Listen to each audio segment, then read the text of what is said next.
Twende kwa Bwana.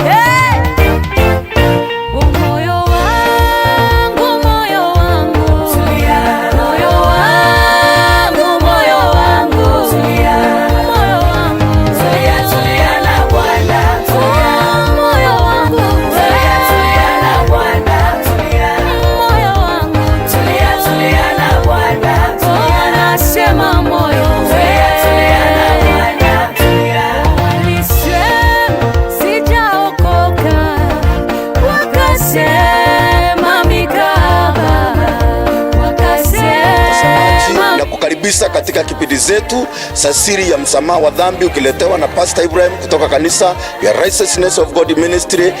Na maandiko inasema, heri mtu yule asiyekwenda katika shauri la wasio haki, wala akusimama katika njia ya wakosaji, mbali sheria ya Bwana ndiyo impendezaye. Na atakuwa kama mti uliopandwa kando kando ya vijito vya maji, ambao huzaa matunda yake wakati wake, na lolote ufanyalo litafanikiwa.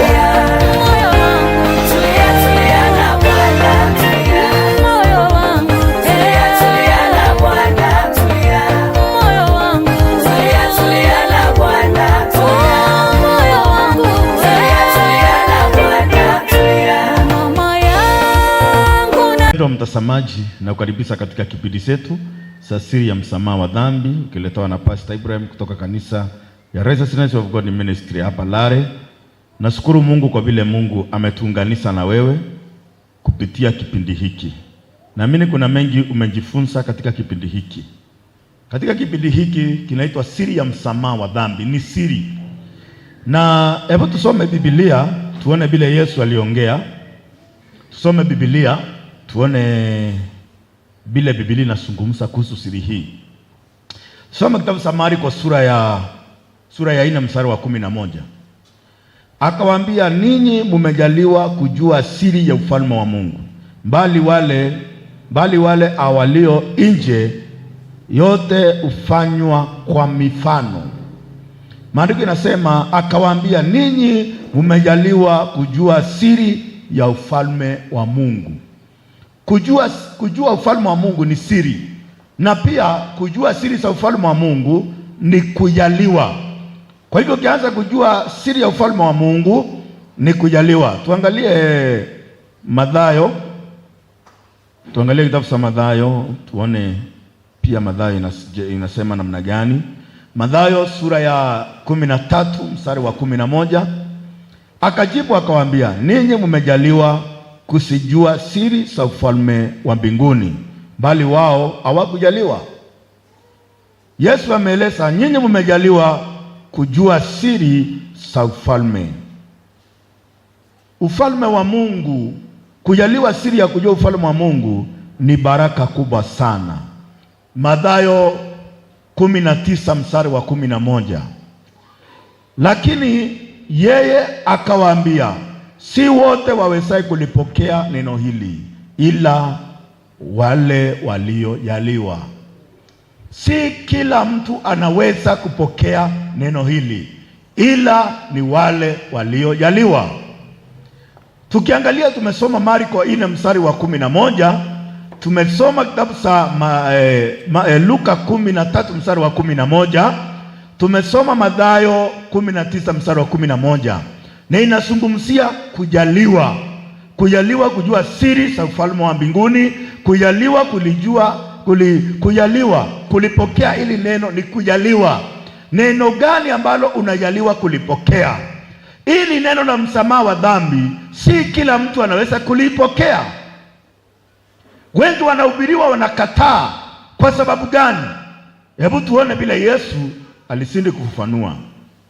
Turudi Marko 4 mstari wa 12.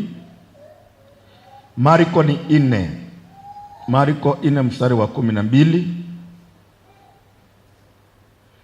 Maandiko inasema, ili watasame, ili wakitazama watasame wasione, na wakisikia wasikie wasielewe, wasiye wakaongoka na kusamehewa.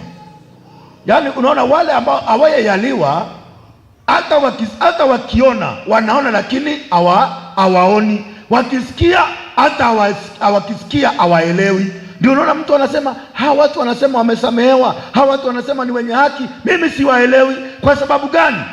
Kwa sababu Yesu alizungumza kuhusu wale ambao hawataelewa. Si kila mtu ataelewa ili neno, si kila mtu ataelewa. Mtu unasema sina dhambi namna gani, na hii dunia tunaishi ni ya dhambi. Unasema wewe ni mwenye haki namna gani, wakati Biblia inasema kitabu cha Warumi 3:10 hakuna mwenye haki hata mmoja. Ni kweli, kulingana na sheria hakuna mwenye haki hata mmoja, lakini kupitia Yesu Kristo tumefanyika wenye haki. Wale wako chini ya sheria hawawezi kusema wale wenye haki, kwa sababu sheria haikuleta haki. Soma Warumi 3:20 nasema namna gani? Warumi 3:20 nasema hakuna mwenye mwili atahesabiwa haki mbele zake kwa matendo ya sheria, maana kutambua dhambi huja kwa njia ya sheria. Hakuna mwenye mwili atahesabiwa haki. Ndio maandiko yanasema hakuna mwenye haki. Kwa hiyo mtu yeyote aliye na mwili hawezi kuhesabiwa haki kwa matendo ya sheria. Kwa hivyo wale ambao wayaliwa wataona na wataangalia tu, lakini hawataona. Watasikia, lakini wakisikia hawataelewa. Juu kama wataelewa, wataokolewa na watapata msamaha wa dhambi. Nao watu ni wale ambao Mungu alikataa kutoka mwanzo. Watu wale wanaona na wasione, wale ambao wanasikia na wasielewe. Hawa watu ambao Mungu alikataa kutoka mwanzo. Ndio mstari wa 11 hapa Yesu alisema hivi, akawaambia, ninyi mumejaliwa kusijua siri za ufalme wa Mungu, bali wale walio nje yote hufanywa kwa mifano. Wale walio nje yote yanafanywa kwa mifano, ili wasielewe. Wanaona lakini hawaoni, wanasikia lakini hawaelewi. Kwa sababu gani? Hawa si wa ufalme. Wale ambao si wa ufalme, hata wakisikia hawataelewa, kwa sababu kama wataelewa watapata wokovu. Haleluya. Ukisoma mstari wa 12 nasema, ili wakitazama watazame wasione. Wanaangalia lakini hawaoni, wanatazama lakini hawaoni, ni vipofu. Na wasikie, wakisikia wasielewe.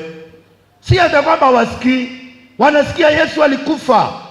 Unajua injili ni mambo manne: kusaliwa kwa Yesu, kufa kwa Yesu Kristo, kufufuka kwa Yesu Kristo na kurudi kwa Yesu Kristo mara ya pili. Sasa hii habari wanasikia Yesu alikufa kwa sababu ya dhambi zetu. Yesu alisaliwa tuokoe kutokana na dhambi. Kulingana na kitabu cha Mathayo sura ya 1 mstari wa 21, maandiko inasema atasaliwa mwana, jina lake ataitwa Yesu, ndiye atakayeokoa watu wake na dhambi zao. Wanasikia lakini hawaelewi. Wanasikia lakini hawaelewi. Yesu alikufa kwa ajili ya dhambi zetu, bila maandiko inavyosema. Ukisoma kitabu cha Warumi 6 mstari wa 18, maandiko inasema namna gani? Kwa kule kufa kwake alifia dhambi mara moja tu. Kwa hivyo alifia dhambi mara moja tu. Kwa hivyo watu wanasikia Yesu alifia dhambi, lakini bado ukiuliza una dhambi, nani anaweza kosa dhambi? Tukiwa katika dunia ya dhambi, tunaweza kosa dhambi namna gani? Au wanasikia lakini hawaelewi, ndio wanahisi kusema huwezi kosa dhambi, wakati Biblia inasema katika kitabu cha Wakorintho, ukisoma kitabu cha Wakorintho wa kwanza, mpendwa mtazamaji na hapa kanisani, unaweza fungua Biblia yako, kitabu cha Wakorintho wa kwanza 15 mstari wa 3. Maandiko inasema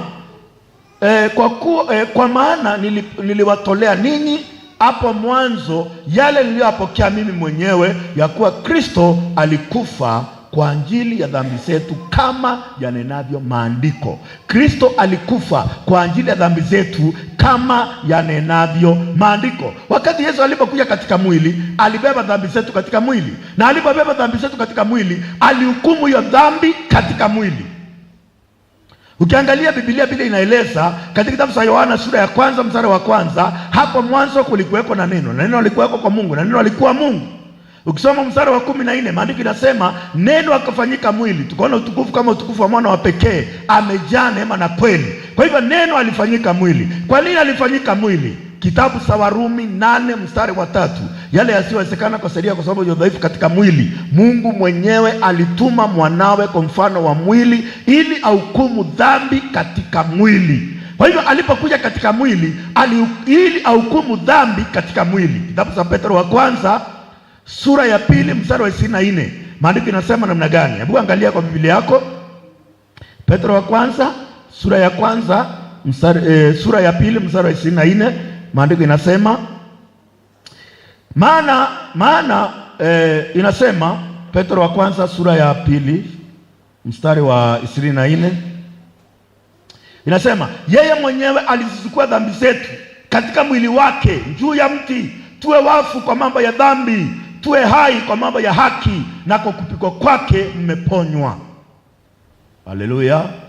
Kwa hivyo vile maandiko inasema, alipokuja katika mwili, alipobaa mwili wa mwanadamu, alikuja akachukua dhambi alichukua dhambi katika mwili, na alipochukua dhambi katika mwili, ule mwili uliuawa ili aweze kulipa msahara wa dhambi ambao ni mauti. Na Yesu alisema watasikia lakini hawataelewa. Unasikia, Yesu alikufa kwa sababu ya dhambi zako. Yesu alichukua dhambi zako, unasoma mpaka kwa Biblia, lakini kwa sababu hauyajaliwa kulipokea hili neno, unahisi kusema mimi ni mwenye dhambi.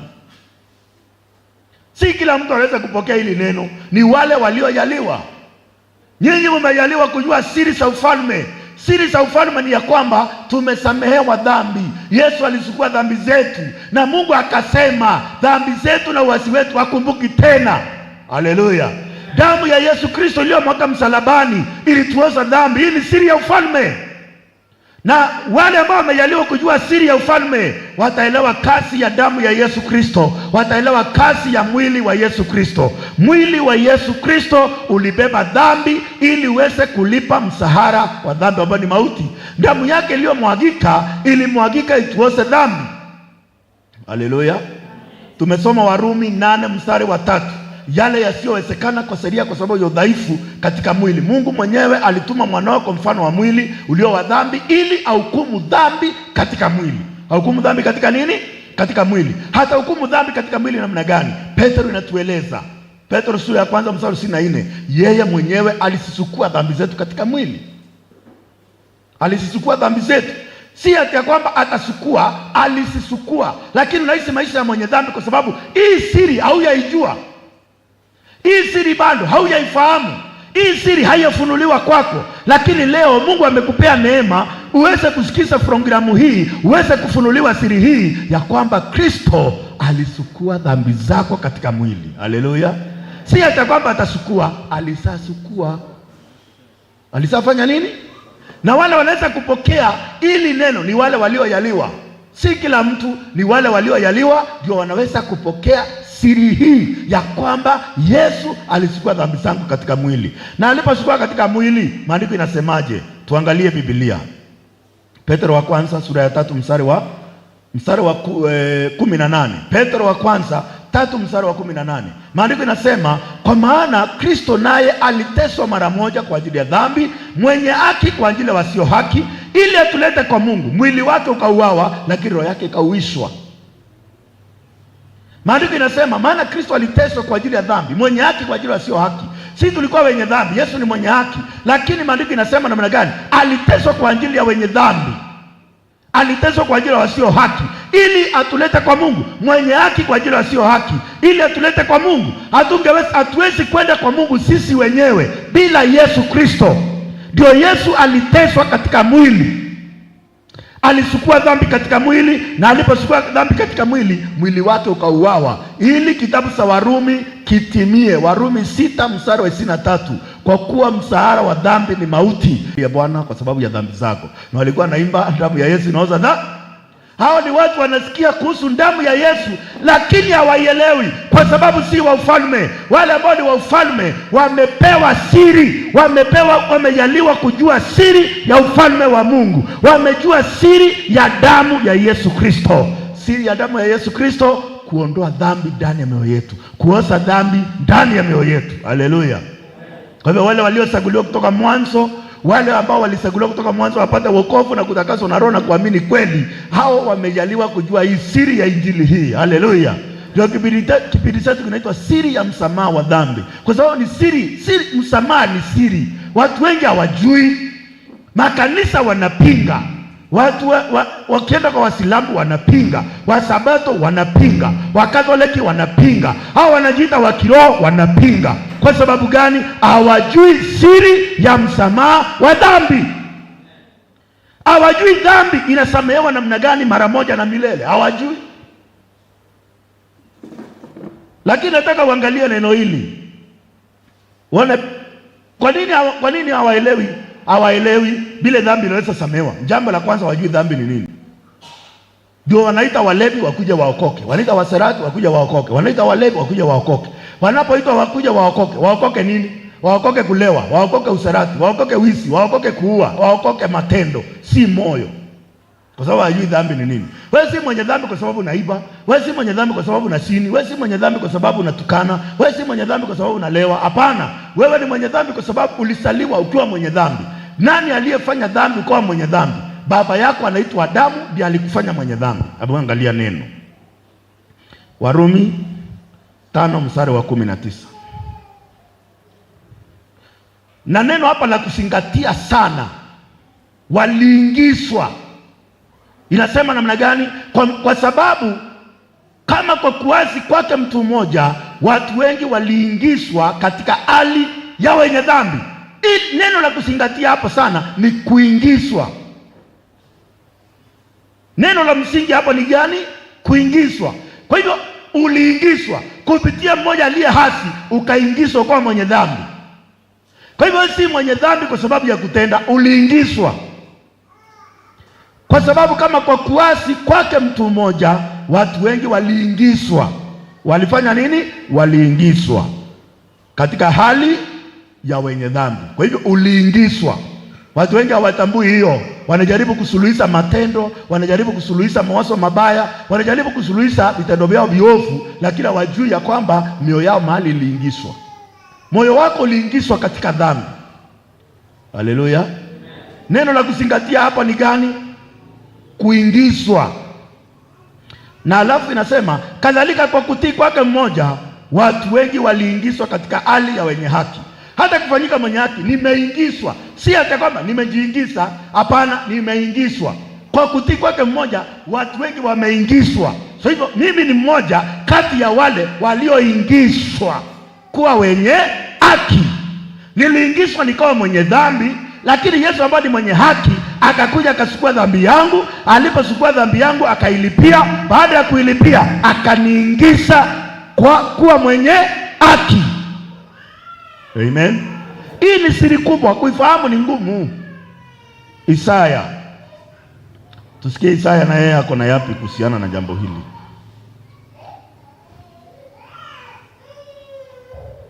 Isaya 43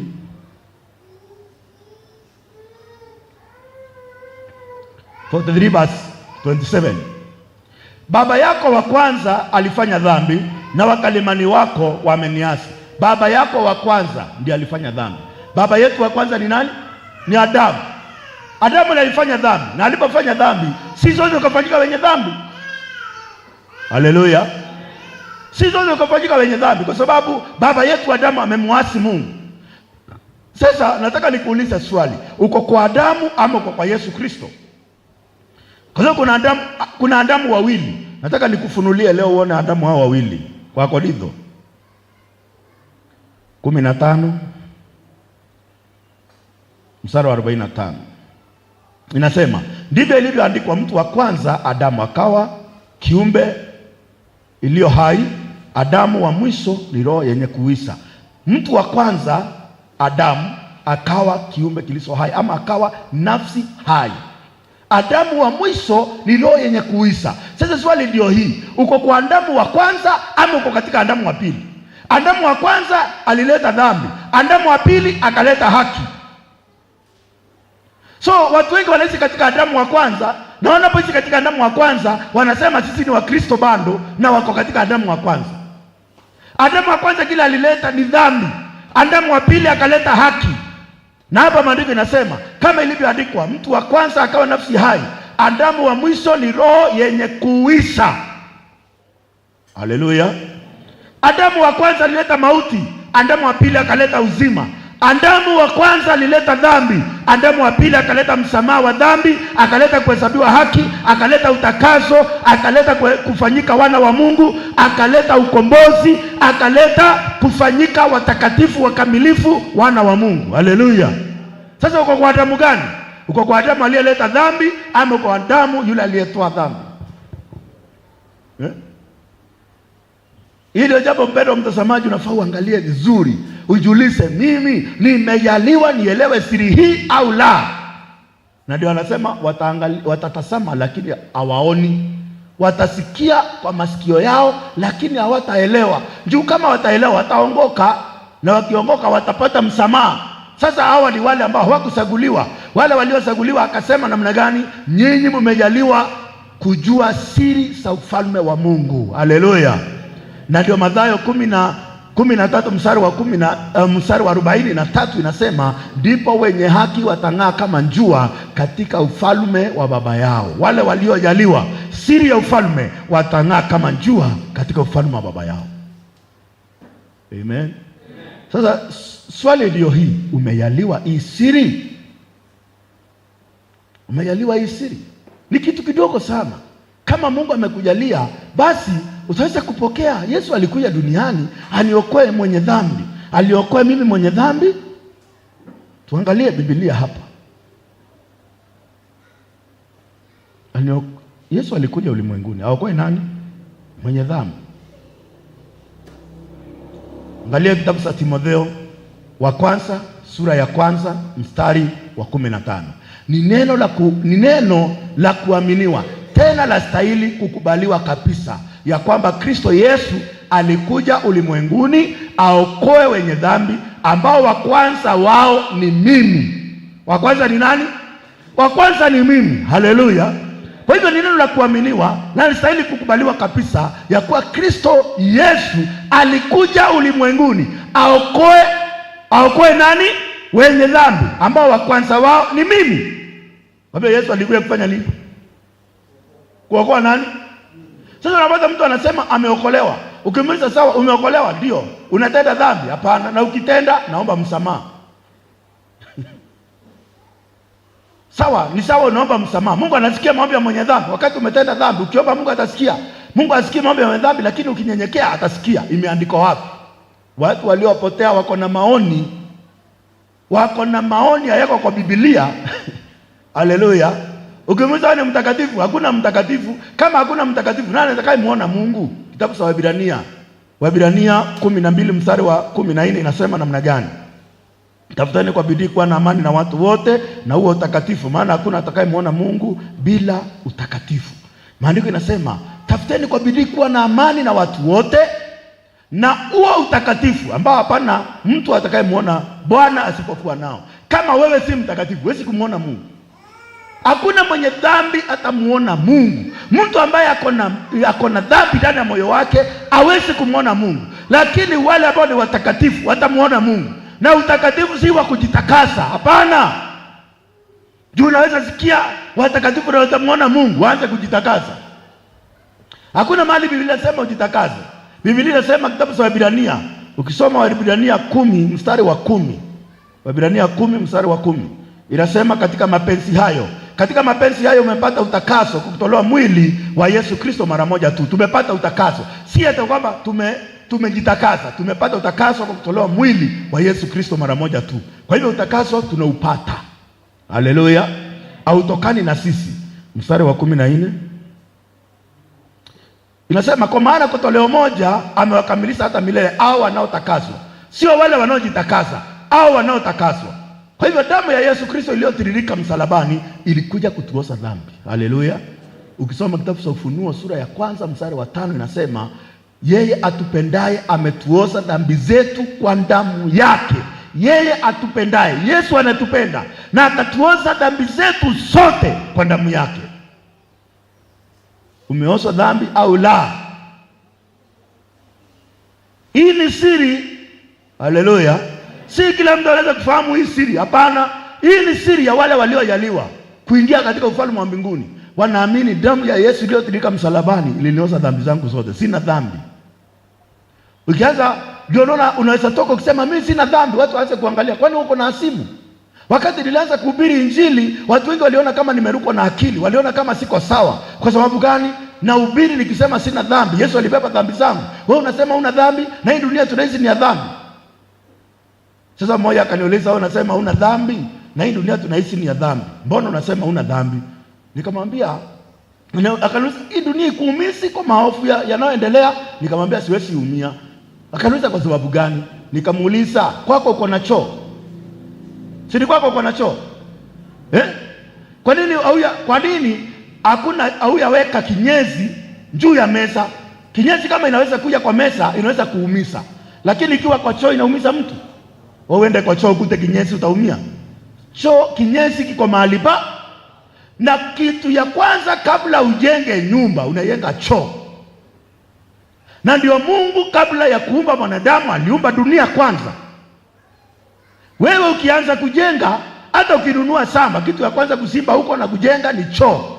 Ni kweli ama si kweli? Kwa sababu gani? Choo ni ya muhimu, utaenda ujisaidie. Dunia ni kama choo.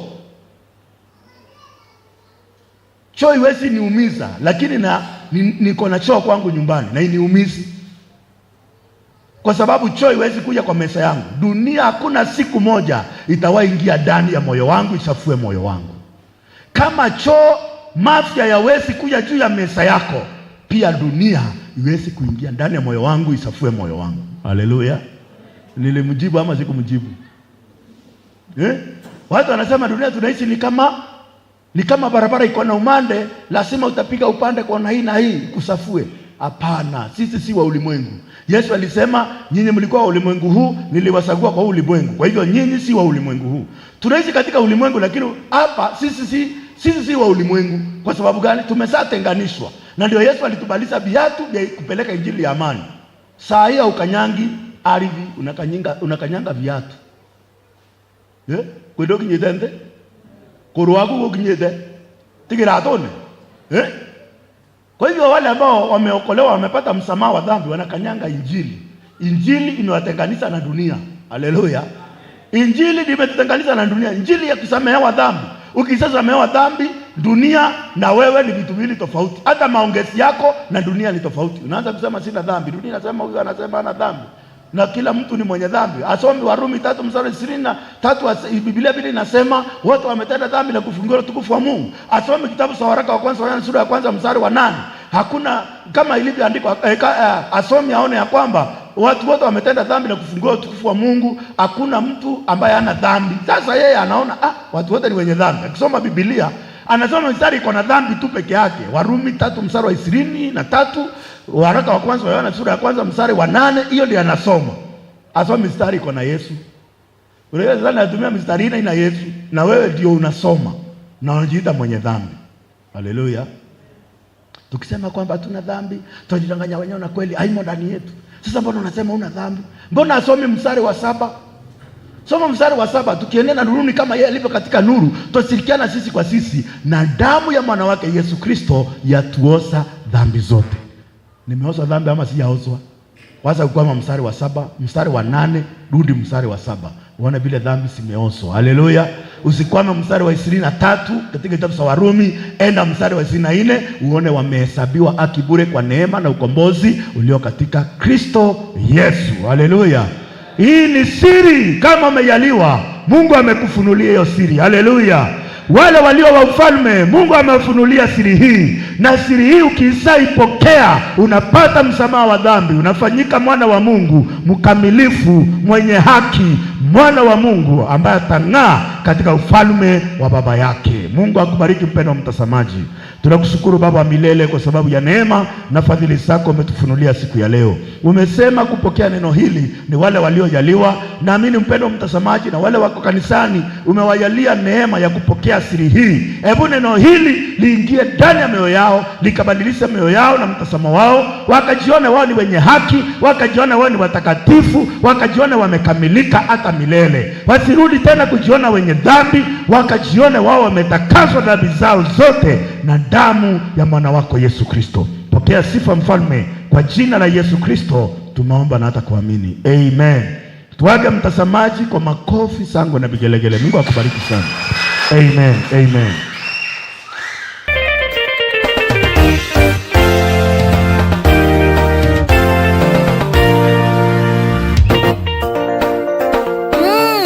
Moyo wangu tulia. Tulia kwa Bwana.